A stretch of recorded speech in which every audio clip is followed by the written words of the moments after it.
Bold predictions. What do you believe about this season that you'd be willing to bet your money on? First up, I'd say this is very bold. Kyle from Bellefontaine, Ohio. Ohio State wins every game they play this year by 2+ possessions. Now, there was a big fight in the office today, and general rule of thumb is any fight in the office that producer Jesse wins, I let him win. I did let him win this one.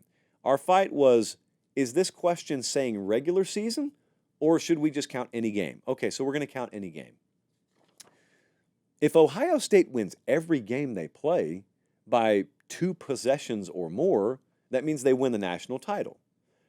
So that means they're going to win every game on the schedule, including going to Oregon and winning by 9 or more. They're going to go to Penn State and win by 9 or more. Now, that's important because Ohio State right now at FanDuel, 1.5-point dog at Oregon, 3.5-point favorite at Penn State. Okay, so they win both of those. Then they go to the Big Ten title game. They don't play some tomato can from the West because divisions are no more. So they play the legitimate second-best team in the Big Ten. So if it's Oregon, they get them again. They got them beaten by 9 or more again. Then they go to the playoff. They would almost certainly be the number 1 seed. They get a first-round bye. Then they got to win 3 games by double digits in the playoff, including the semifinal and the national title game.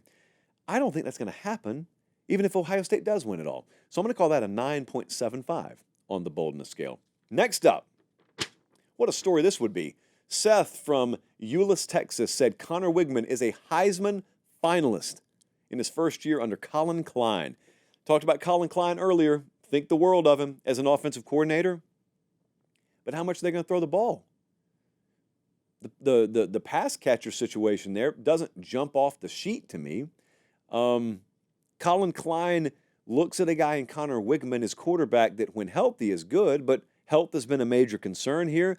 They got a tough schedule. They face a number of really good pass defenses. Now, right now, he is tied for the 10th best odds. Wigman's got the 10th best odds to win the Heisman. So this isn't out of left field by any stretch. I still call it a 9. Maybe I shouldn't be that bold on it, but I'm going to call it a 9. Wigman, Heisman finalist. Next up, listen to this one because it actually is not as bold as you think it is. Josh Smith from Bowersville, Georgia. He gave me his last name, so I used it. He said after looking at the North Carolina schedule this fall, they'll go 10-2 and contend for an ACC title. Max Johnson, top 3 ACC quarterback. Let's simplify it. Let's just say North Carolina goes 10-2. That's the prediction.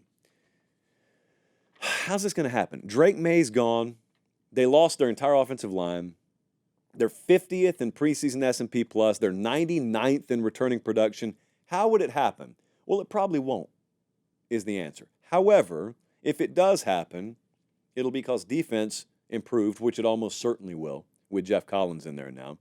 Omarion Hampton is one of the best running backs in the country. And they've got him there. They return all of their pass catchers except for Tez Walker. And much to the chagrin of the NCAA, Tez Walker got to play college football last year. Hate it when kids get to live out their dream. It's terrible. 6 of the bottom 7 teams in the ACC are on their schedule. So, if they had Georgia's schedule, they're probably going 3-9. But they don't. So there is a world, if we were to do the best case for North Carolina, there is a 10-2 somewhere in the cards. I don't think they're going to do it per se. I'm still going to make this a 9. Jesse, I'm calling an audible. I had a 9.25. Let's make that a 9 on the boldness scale. I talked myself down 1/4 point. And lastly, DJ from Orem, Utah.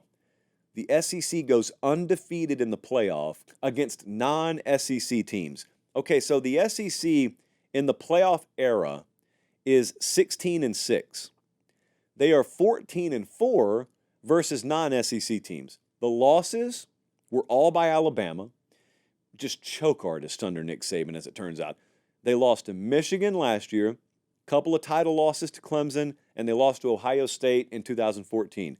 Those are the only losses the SEC has in the entire playoff era against non-SEC teams.